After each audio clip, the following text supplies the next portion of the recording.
Cyber నేరగాళ్ళకి ఏమైనా తేడా ఉన్నదా? ఏమైనా తేడా ఉన్నదా?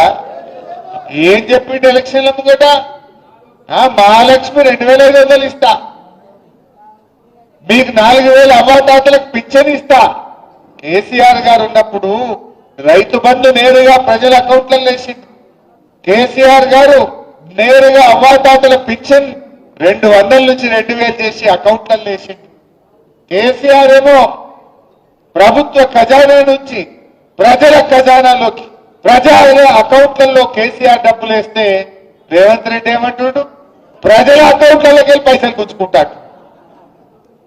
నువ్వు మహిళలకు 2500 అవ్వాతాతలకు 4000 అకౌంట్లో ఏమయ్యా రేవంత్ రెడ్డి అంటే, నేను ఏసుడు కాదు తీసుకుని తెలుసు నాకు అంటు. ఏసుడు తెలియదు తీసుకుని తెలుసు అంటుండు. అయినా వేద్దామా? బాగా ఆలోచించండి. మొన్ననే బాకీ కార్డులు వచ్చింది మెదక్లా చూసిన. ఒక్కొక్క అవ్వకు తాతకు 25 నెలలు నిండింది గవర్నమెంట్ వచ్చి. 50,000 బాకీ పడ్డట్టేనా? ఎవడన్నా కాంగ్రెస్ వాడు రేపు అవ్వ దగ్గరకో తాత దగ్గరకో ఓటు అడిగితే ఏం చెప్పాలి? బిడ్డ 50,000 ఇచ్చినాకనే ఓటు అడగాలి కాంగ్రెస్ వాడు అని చెప్పాలి. ఎవరైనా చెల్లె దగ్గర పోయి ఓటు అడిగితే 62,500 బాకీ పడ్డావు ఇచ్చినాకనే ఓటేస్తామని చెప్పాలి. నిన్న ఒక చెల్లె అడిగింది, నేను టీవీలో చూసినా, మీరు చూసిందో లేదో, జోగిపేటలో దామోదర్ రాజనరసింహ గారు చీరలు వస్తుండ్రు. మంత్రి గారు చీర వస్తుంటే నీ చీరతో నా మహాలక్ష్మి పైసలు ఇవ్వండి, 62,500 ఫస్ట్ ఇచ్చినాక మాట్లాడు అని మంత్రి గారికి ముఖం మీదనే చెప్పిందా లేదా? మొన్న ఒక మంత్రి గారు వివేక్ గారు చెన్నూరులో తిరుగుతుంటే రోడ్ ఎట్లున్నది, బుగ్గలు లేవు, ఏం సంగతి అని ప్రజలు చెన్నూరులో మంత్రి గారి మీద తిరగబడ్డారు.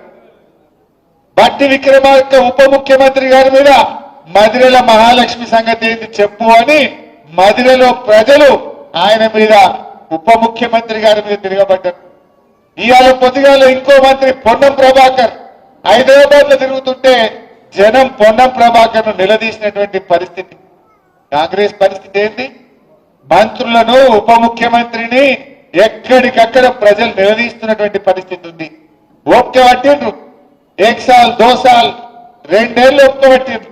ఇప్పుడు నిలదీసే పరిస్థితి మనం చూస్తా ఉన్నాం. అంటే ఇక ప్రజలు నిలదీస్తున్నారని డైవర్షన్ టాక్టిక్స్. నిన్న నాకు సిట్ నోటీస్ ఇచ్చిండు, ఇంకా ఇవాళ రేపు కేటీఆర్కి ఇస్తాడు.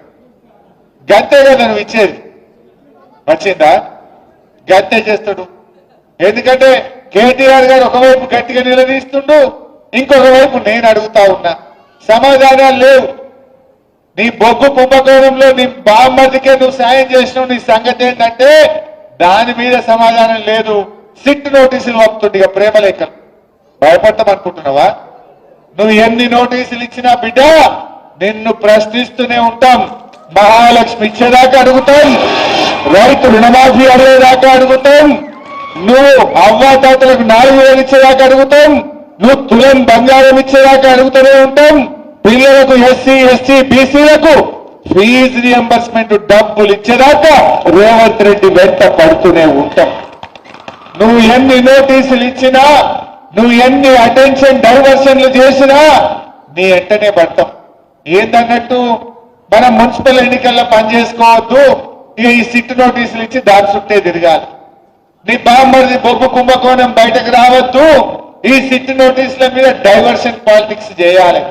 నడవ ఈ డ్రామాలు. జనంకి అన్ని అర్థమైపోయినాయి. నువ్వు ప్రజల్ని మోసం చేసినావు, పైసలు లేవని ఒక దిక్కంటాడు, ప్రత్యేక విమానాలల్లా విదేశాలు తిరుగుతున్నాడు, ఢిల్లీ తిరుగుతున్నాడు. ఈయన ఫుట్బాల్ ఆడడానికి స్టేడియంలు కట్టుకుంటున్నాడు. ఈయన ఫుట్బాల్ ఆడడానికి సింగరేణి నుంచి 10 కోట్ల రూపాయలు తెచ్చుకొని ఈయన ఫుట్బాల్ షోకులు నెరవేర్చుకుంటుండు. మన 100 కోట్లు ఖర్చు పెట్టిండు ఫుట్బాల్ మీద. 100 కోట్లతో 10 స్కూల్ కట్టకపోదుమా? పైసలు లేవంటావు, నీ ఫుట్బాల్ కోసం 100 కోట్ల రూపాయలు ఖర్చు పెట్టవా రేవంత్ రెడ్డి? నీ షోకుల కోసం ఖర్చు పెట్టవా రేవంత్ రెడ్డి? మనం చూస్తలేమా? నిన్న మొన్న వాటాల పంచాయతీ పడి మంత్రులే ఇవాళ కొట్లాడుకుంటున్నారు, వాటాల కోసం రోడ్డు మీద పడతా ఉన్నారు. ఇవాళ అన్ని విషయాలు కూడా ప్రజలకు అర్థమైపోతా ఉన్నాయి. మీరు మెదక్లు నేను అడుగుతా ఉన్నా, ఎందుకంటే కాంగ్రెస్ గవర్నమెంట్ ఉంటే గణపురం నీళ్లు వదలాలంటే జీబులు కట్టుకుని